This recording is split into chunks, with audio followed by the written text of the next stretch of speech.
Bharat hospital का मकसद आपकी सेहत, मल्टी स्पेशलिटी और नर्सिंग होम मिलेगा। भारत मेडिकल पर मिलेगा। भारत मेडिकल पर सब मिलता है। सोने के मशहूर व मारूफ ताजिर सैयद मोहसिन सुनार के यहाँ शादी ब्याह और दीगर तकारीब के लिए सोने के जेवरात जैसे अरबी डिजाइन के लॉन्ग हार, नेकलेस, गलसर, रानी हार वो दीगर दस्तियाब है। पता है हजरत पीरपुरा नगर नांदेड़।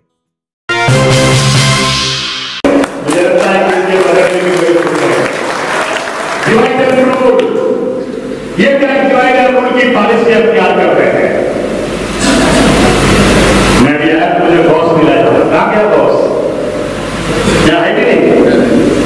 बॉस ये तो जरा जगह मैं एक बार आया तो उनकी मैं इस शब्द को नहीं जाता, मैं इस शब्द को नहीं देता। मैं आया उनकी में सुना तो मुझे क्या बन जाए धर्मपुर मेरे साथ हूँ। जब मैं उनकी गया तो मेरी गाड़ी के बाहर कुछ मेरा आती है वो सामान लाने लगा से मैं गेस्ट हाउस में ठहरा था। एक गलत तो बोलना सुनने गलत बोल रहे क्योंकि बोलते हो गए ना।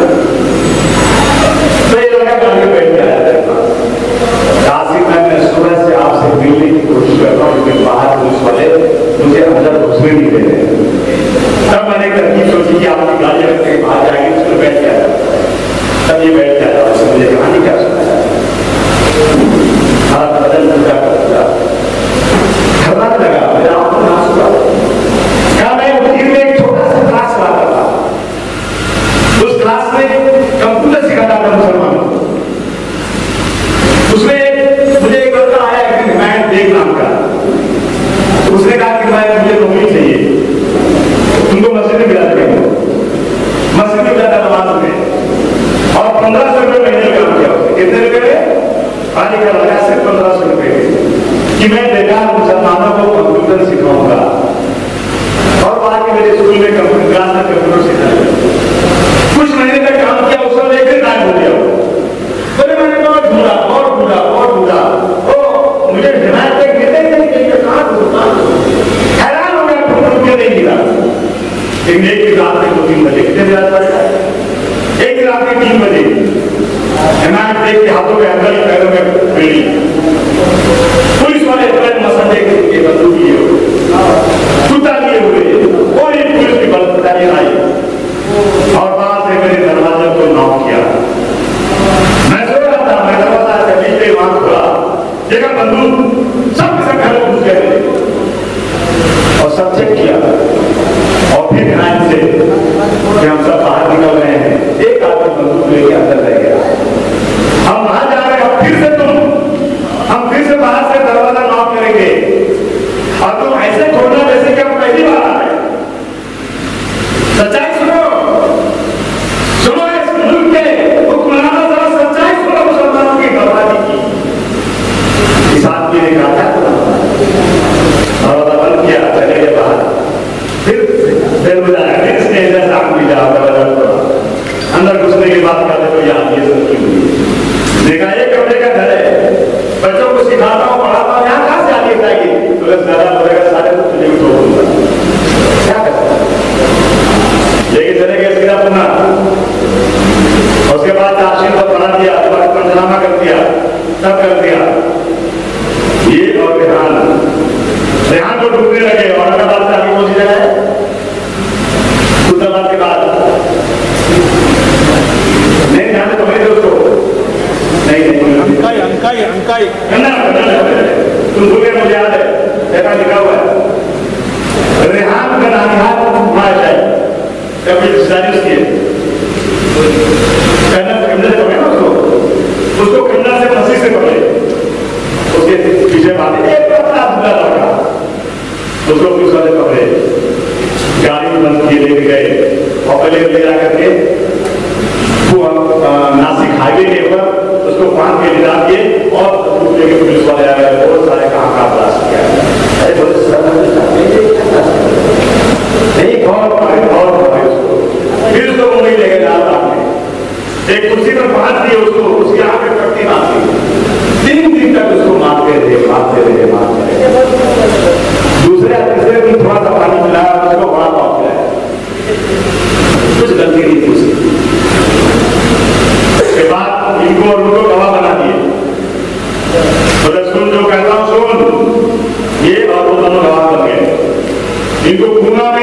बस स्टॉप के सामने किसी गेस्ट हाउस में ठहरा है, बराबर है?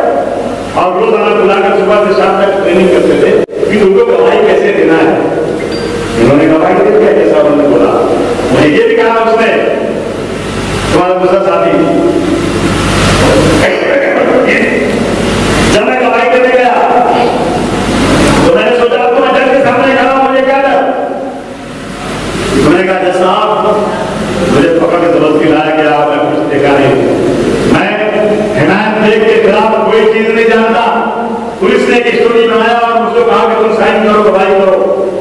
जब तक पुलिस वाला आया उसका ऐसा पकड़ा था, जज साहब से मैं 2 मिनट में आता हूँ। बाहर ले गया, उसके कान में टेलीफोन लगाया, उधर उसकी बहन बैठी थी, क्या नाम से रेहान की बहन बैठी थी।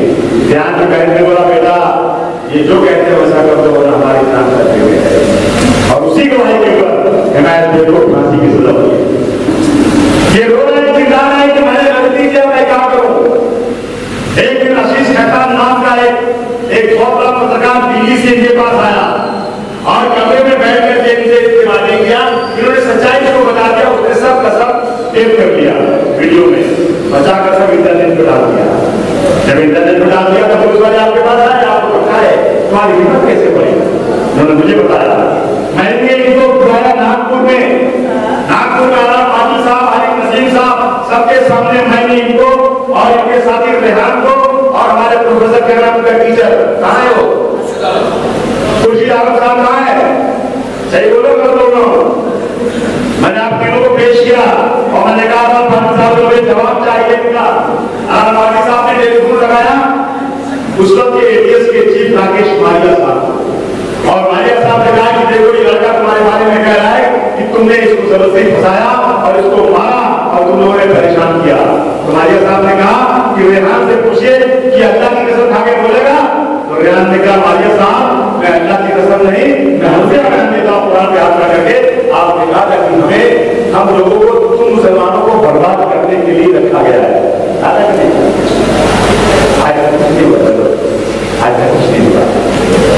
और एक बेगुनाह आदमी जेल की सलाखों के पीछे आज फांसी के फंदे पर चढ़ाने की इसको तैयारी हो रही है।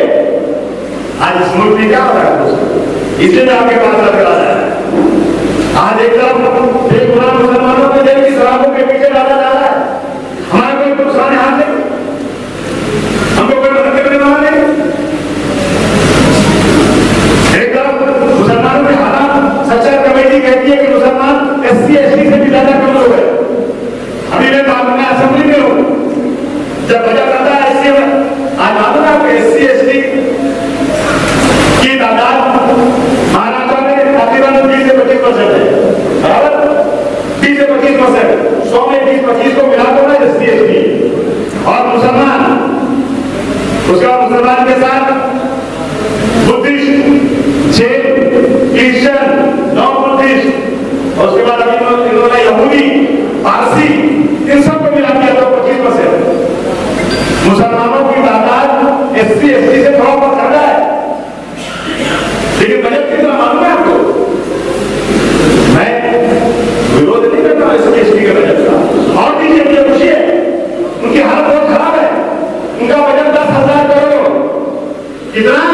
10,000 करोड़। मुसलमानों तुम्हारा बजट 300 करोड़, उनको 300 करोड़ के अभी इस सेशन के अंदर एडिशनल बजट पर चर्चा शुरू हुई कि 350 करोड़ SC ST को दिया जाए। मैंने तालियां बजाई, मैंने आगे देखा कि मुसलमानों के लिए कितना बजट और 7.5 लाख रुपया, 7.5 लाख रुपया ये हर देश के अंदर आता है। यहां तक ना मुझे कोई इससे शिकवा नहीं है। हर बजट में अगर आप मानते होंगे तो महाराष्ट्र सरकार हर बजट में हर स्थानों को, पूजा स्थानों को, मंदिरों को करोड़ रुपए देती है। मैं उसके खिलाफ नहीं हूं, आप दीजिए मंदिरों में इतना पैसा दे रहा हो, लेकिन मेरे मंदिरों को, मेरे दरगाहों को पैसा देंगे नहीं देंगे, 1 रुपया नहीं देंगे आपको, ये तुम्हारे बाप का पैसा नहीं है। अगर गरीब मुसलमान तेल खरीदता है, कपड़ा खरीदता है, चप्पल खरीदता है, रोजाना जीने का सामान खरीदता है, थोड़ी पैसा देता है, टैक्स देता है। लेकिन आज बजट में हमारा कोई हिस्सा नहीं, हमें कहीं से मदद नहीं दी जा रही दोस्तों। आज बच्चों का तारीफ मामला है, मैं क्यों आपके पास सब कराया था? आज मुस्लिम बच्चे गरीब जो है, वो गरीबी की रेखा से नीचे है, अगर उनको किसी प्रोफेशनल एजुकेशन का एडमिशन लेना है तो उनको सरकार बहुत तरह से 25,000 रुपए देती है। उनकी फीस है 2 लाख रुपया, उनको मिला 25,000 रुपया, 1,75,000 रुपया के दर खबर पाते हैं और ज्यादा एडमिशन नहीं ले पाते। लेकिन इनका रिजर्वेशन है उनको पूरा का पूरा 2 लाख मिलता है। रिजर्वेशन आज समाज में गरीबी के लिहाज से लोगों को मिलना चाहिए। कांग्रेस पार्टी बहुत बात कर रही है कि रिजर्वेशन मिलना चाहिए। आज कांग्रेस की सरकार नहीं है, 15 साल तक कांग्रेस की सरकार नहीं है यहाँ पर, और उसके पहले सिर्फ एक आध बारी शायद किसी और की सरकार रही हो, लेकिन 70 साल तक मैक्सिमम कांग्रेस की सरकार इस मुल्क में चाहे सेंटर हो चाहे स्टेट हो, दोनों जगह रही नहीं रही। रिजर्वेशन की बात करेंगे जरा आप कांग्रेस की आपके इलाके में आए और भाषण करें कि भाई रिजर्वेशन मिलना चाहिए, तो उसे पूछिए कि जब आपसे क्यों नहीं किया? तो कहेंगे मैंने दिया। कब किया तुमने? जब हमारी सांस निकल रही थी, तो लगा कि बीजेपी की सरकार आ जाएगी, तो तुमने सिर्फ 5% मुसलमानों को रिजर्वेशन अनाउंस किया, लेकिन वो सिर्फ ऑर्डिनेंस कानून नहीं बनाया।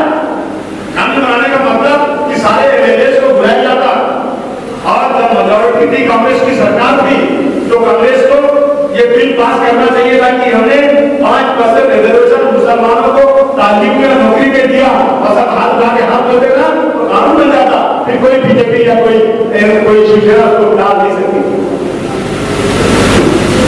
रिजर्वेशन हम जिलाते तक है, लेकिन आज तक नहीं जिलाते। आज इस देश में मुसलमानों को पाकिस्तान में लांजा कहा जाता है, देशद्रोही कहा जाता है, गाली दी जाती है। लेकिन अगर दलित को गाली भी दी जाए, थोड़ा सा भी गलत तरफ बोल दिया जाए, तो एट्रोसिटी लॉ और सख्त कानून है, इसमें गिरफ्तारी हो जाती है। हमारी मांग है सरकार से कि अगर मुसलमानों को कोई देशद्रोही, कोई लांजा या कोई मुल्ला या कोई पाकिस्तानी कहता है, तो उसके हाथ में कई डालकर 2 साल तक जेल में डालना चाहिए। समाज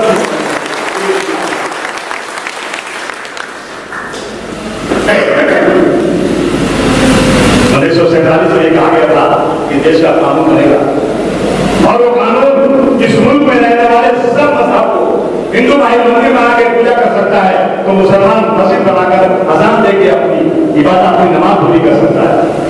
मैं शोरापुर गया, शोरापुर में एक मस्जिद है जो पुलिस हेडक्वार्टर के अंदर है। कांग्रेस वाली बीजेपी की सरकार नमाज बंद करवा दी गई। हमने आंदोलन किया, हमने पूछा कि नमाज क्यों बंद कराया आपने? मुझे होम मिनिस्टर साहब ने कहा कि आतंकवादी आने का डर है।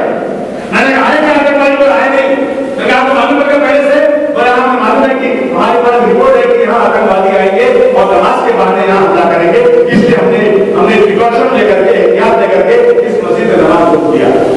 मैंने पूछा भाई साहब, मैं आपसे पूछना चाहता हूँ कि अक्षरधाम मंदिर जो गुजरात में है, वहां आतंकवादी अंदर आ गए और हमला कर दिया था, तो आपने उस मंदिर को बंद कर दिया क्या? नहीं, वहां मैंने पूछा कि मुंबई में सिद्धिविनायक मंदिर,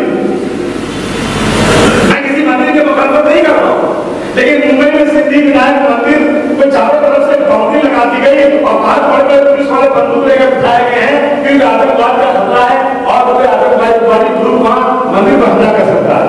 बहुत अच्छी बात है, आपने पुलिस लगा दिया, बहुत अच्छा किया आपने। लेकिन अगर आतंकवाद का डर है, जैसे आपने शोरापुर की मस्जिद में नमाजी बंद करा दिया, तो सिद्धिविनायक को मंदिर बंद करा दीजिए। नहीं, मंदिर कराएंगे, ये कोई इंसाफ है क्या?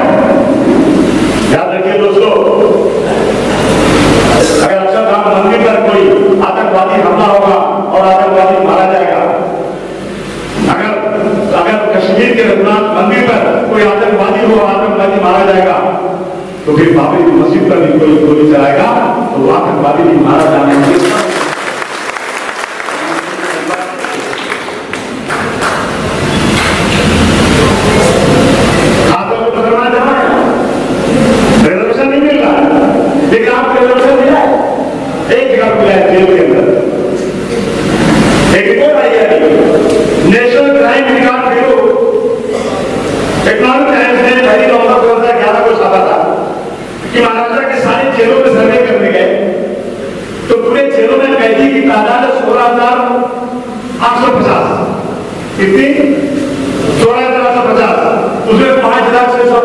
मुसलमान।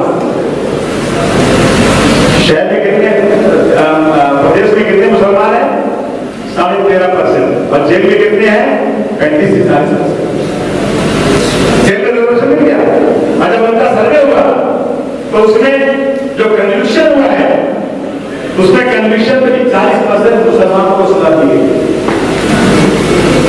और ऐसे भी मुसलमान बन रहे हैं कि जितने मुसलमान थे उसमें से 25.4%, यानी तकरीबन 26% मुसलमान ऐसे हैं जो कभी भी उसके पहले 151 में भी नहीं पकड़े गए, जिन्होंने कभी कोई जुर्म नहीं किया, जेल में पड़े हैं। और उसमें 25% ऐसे मुसलमान हैं जिनके पास पैसा नहीं तो वकील कर सके। 47.7% मुसलमानों के खिलाफ आज तक चार्जशीट भी नहीं आई। यह हर मामला है जिससे आपके पास चला जा रहा हूं आपसे बात करने के लिए। बीजेपी सरकार हटाना है ना, बोलिए हाथ मारे लो, बीजेपी सरकार हटाना है कि नहीं हटाना है? ये फिर का प्रश्न है। ये रोजाना जिहाद के नाम पर, रोजाना गाय के नाम पर मुसलमानों को मार रहे हैं। मोदी जी पानी सर से ऊंचा हो गया है। मर्दा क्या नहीं करता? सितम करोगे सितम करेंगे, सितम करोगे सितम करेंगे, गरम करोगे गरम करेंगे। मोदी हम आदमी है तुम्हारे जैसे, जो तुम करोगे वो हम करेंगे। गुलाम देंगे, गुलाम देंगे, तुम्हें गुलों की किताब देंगे। हमें डुबाने की सोचना मत, तुम्हें नहीं कहा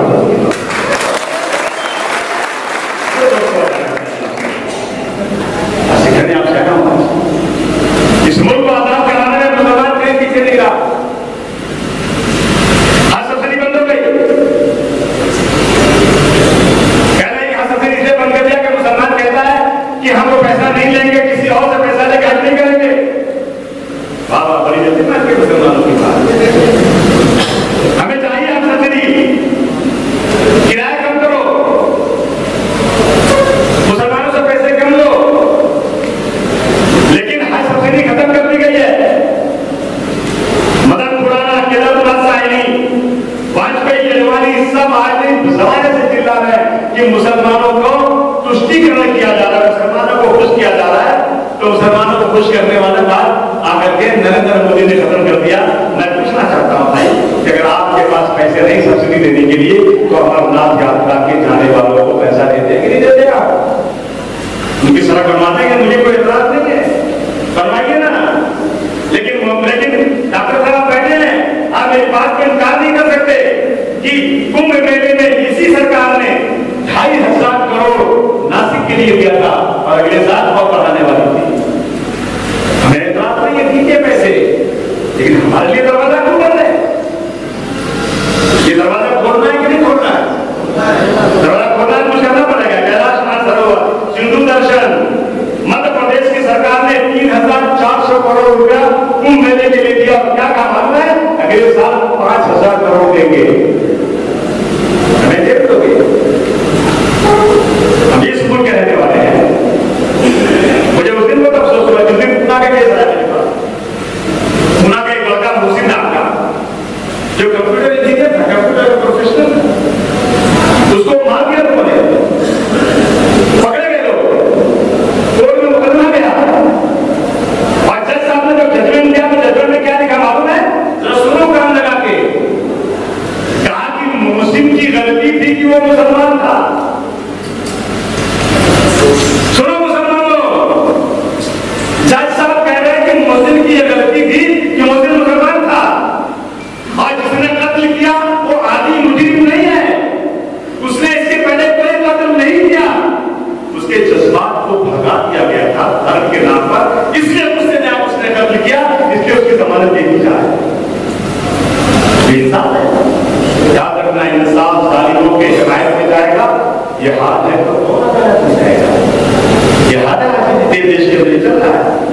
दीदार अंजुमन हैदराबाद की, दुक्रान मिल्लत कश्मीर की, बागबान अहले हदीस, सीमी, सब में पाबंदी लगी हुई है। लेकिन मैं पूछना चाहता हूं कि रोहित पांडे रंगों भारत का पाबंदी कर लगेगी? पाबंदी लगती?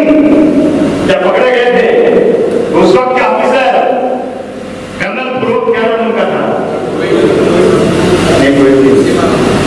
अरे जो पकड़े, जो ऑफिसर ने पकड़ा दिया, हेमंत करकरे ने दिखाया था कि पांडे के लैपटॉप से एक सीडी निकली है। उस सीडी में है कि हम इस देश को हिंदू राष्ट्र बनाने जा रहे हैं। और उसने लिखा था कि वो लोग गए थे इस्राइल से मदद मांग रहे थे कि हम हिंदुस्तान में हम आंदोलन करेंगे, हमें आप इस्राइल के लोग मदद करिए। वो लोग गए थे थाईलैंड की राजधानी में, वो लोग गए थे नेपाल के प्राइम मिनिस्टर से मिलने के लिए कि हमें कमांडो तैयार करना है, हिंदू राष्ट्र बनाएंगे। और सीडी अगर कहती है कि हम मुस्लिम राष्ट्र बनाएंगे, वो देशद्रोही हो गई। सीडी के बच्चे जेल में बंद हैं। गीता मित्तल की जज 252 पेज के जज पर लिखती अपने हाथों से, एक हिंदू जज एक फैसला करती है कि सीमी के खिलाफ भारतवर्ष की सरकार ने कोई एक भी ऐसा सबूत नहीं पेश किया कि मैं सीमी पर आगे बैन लगा सकूं, इसलिए मैं होशो हवास में जजमेंट देती हूं कि सीमी के ऊपर से बैन उठा दिया जाए। कांग्रेस की सरकार ने सुप्रीम कोर्ट में जाकर फिर से बैन उठा दिया।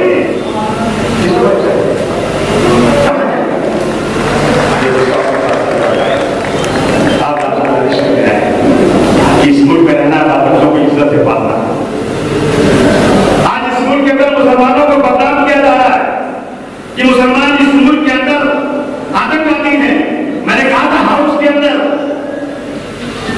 और फडणवीस सरकार से कि तुम कुछ मत दो मुसलमानों को, सिर्फ ये बता दो, हिस्ट्री के पन्नों में लिख दो, यहाँ के लोगों को ये बता दो कि आजाद हिंद फौज जब बनी थी, नेताजी सुभाष चंद्र बोस ने जब आजाद हिंद फौज बनाई थी तो 40% मुसलमान उसमें सिपाही थे।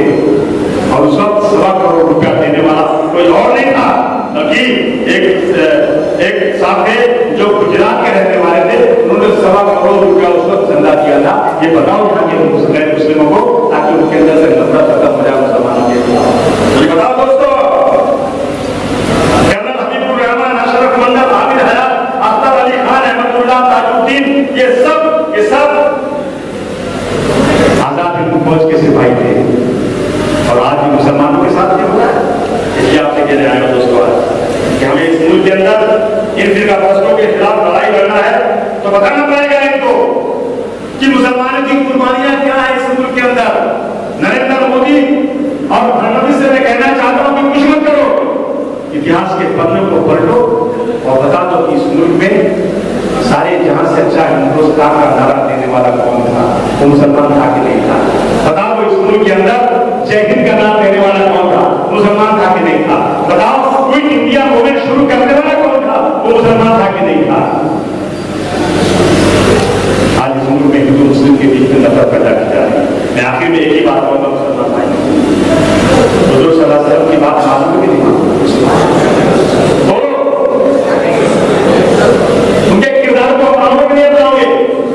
बोलो, हाथ उठा के बोलो मुसलमानों, उनके लिए जान देने को तैयार हो?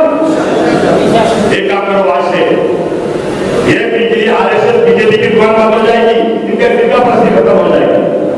आज से जाना अपने पहले जो गैर मुस्लिम से कहना कि मैं इस्लाम का मानने वाला हूँ। अगर तुझे कुछ जरूरत पड़ेगी अभी रात तो मैं तुम्हारे काम होगा, तुम्हारा भाई हो जाएगा। कहोगे कि नहीं कहोगे? अगर वो तुमको गाली देना तो तुम मुस्कुरा के हम देना। एक दिन, 2 दिन, 3 दिन में आने वाला पैर पड़ेगा, बोलेगा भाई माफ कर देना।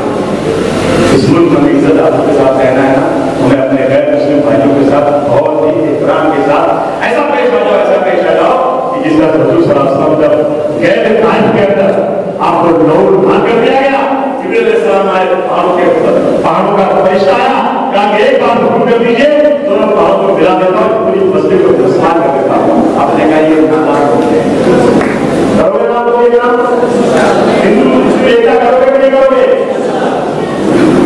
समाजवादी की ताकत के साथ 5-10 एमएलए ले लो, तुमको खाने देगा, किसी को मारे दूध नहीं पिलाए, किसी के